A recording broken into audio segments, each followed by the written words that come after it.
උදේ පාන්දරම ලෑස්ති වෙලා අපි මේ යන්න හදන්නේ රුවන්වැලි මහා සෑය වන්දනාමාන කරන්න. අනුරාධපුරයට වෙනකම් ට්‍රේන් එකේ තමයි එන්න හිටියේ. ඒත් අපි එන වෙලාවට ට්‍රේන් එකක් තිබුණේ නැති නිසා බස් එකේ තමයි අපි අනුරාධපුරයට වෙනකම් ආවේ. දැන් මේ අනුරාධපුරයෙන් බැහැලා අපිට ඉන්න තැනක් හොයාගන්න තමයි මේ යන්නේ.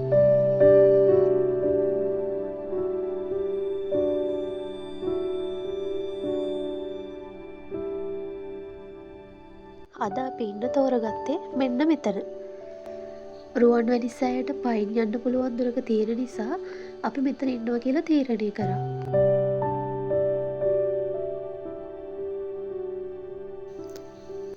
ඉතින් අපි මේ දැන් ලෑස්ති වෙලා මහා සෑය වඳින්න තමයි මේ යන්නේ. තවත් විශේෂම දෙයක් තමයි අපි රුවන්වැලි මහා සෑය වඳින්න ආවේ මහා සෑයේ පූජාවක් තියෙන බව දැනගෙන නෙවෙයි.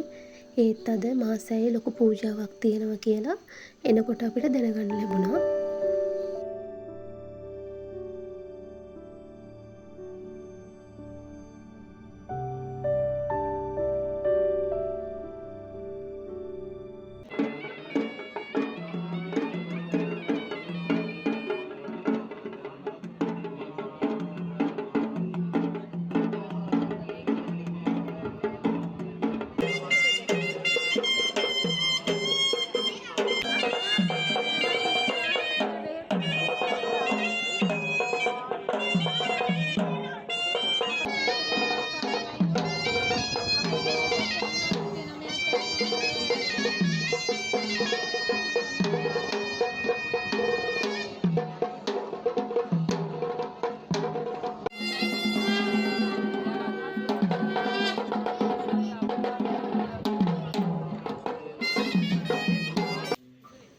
පහන් 5000ක පූජාවක්, ඒ වගේම දහස් පෙති අමල් 5000ක පූජාවක් මෙහිදී සිදු වුණා.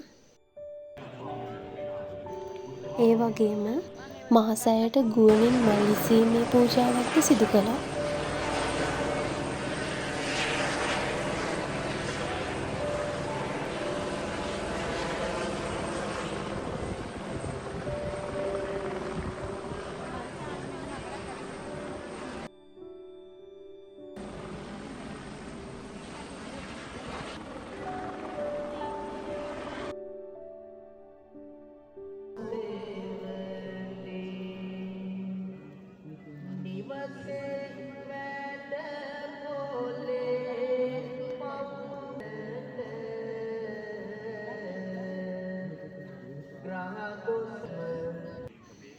මහා සෑය ගාව ගොඩක් රෑ වෙනකන් අපි ඉඳියා. ඇත්තට මෙතනින් එන්න හිතුනෙත් නෑ. හිතට පුදුම නිදහසක් තමයි දැනුනේ.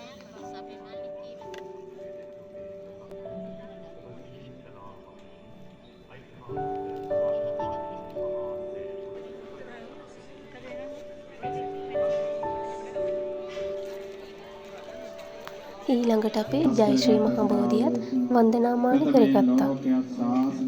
බෝමළුවේ වාඩි වෙලා ඉන්නකොටත් දැනෙන පුදුම නිදහසක්.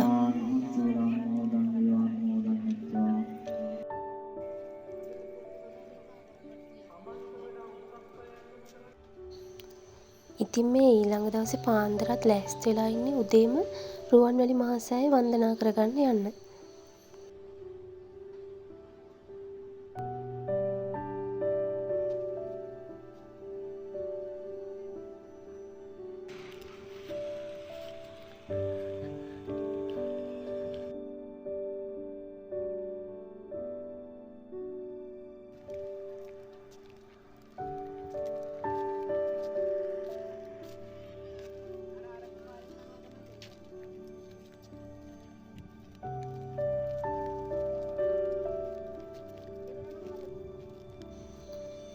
අපි උදේ මහා සෑය ළඟට යද්දිත් මහා සෑය ළඟ ගොඩක් සෙනග ඉඳියා. අපි පහන් හඳුන්කూరు පත්තු කරලා මළුවේ දොර අරිනකම් වැලි මළුවේ ඉඳගෙන ගාත කියලා මහා සෑය වන්දනාමාන කරගත්තා. ඒ වෙලාව නම් ඇත්තටම කියන්න තේරෙන්නේ නැහැ. හිතට පුදුම සහනයක් තමයි දැනුනේ. අපි මළුවේ දොර විවෘත කළාම ඇතුළට ගිහිල්ලා මහා සෑය නැවතත් වන්දනාමාන කරගත්තා. මහසෑය වඳින්න ඉන්න අයට පොඩි දෙයක් කියන්නම්. ගොඩක් අය දන්නවත් ඇති, නොදන්න අයත් ඇති. මමත් ඉස්සෙල්ලා ඒ ගැන නොදැන ආපු නිසා තමයි දැන් මෙතනදි කියන්න ඕන කියලා හිතුනේ. මහසෑය ගැන අපි නොදන්න ගොඩක් දේවල් තියෙනවා. ඒ වගේම වඳින විදිය ගැන අපි නොදන්න දේවල් තියෙනවා. ඒ දේවල් දැනගෙන එන්න. එතකොට අපිට හරි විදිහට මහසෑය වන්දනාමාන කරගන්න පුළුවන්. ඒ දේවල් ගැන දැනගන්න කෙනෙක් නැත්නම් YouTube එකේ ඒ ගැන ඕන තරම් වීඩියෝ තියෙනවා. ඒ වගේ ඉගෙන ගන්න පුළුවන්. මහසෑයෙන් එළියට එද්දී කිරිබත් දන්සලක් හම්බුණා. ඒකෙන් කිරිබතුත් කාලා අපි දැන් මේ යන ගමන්.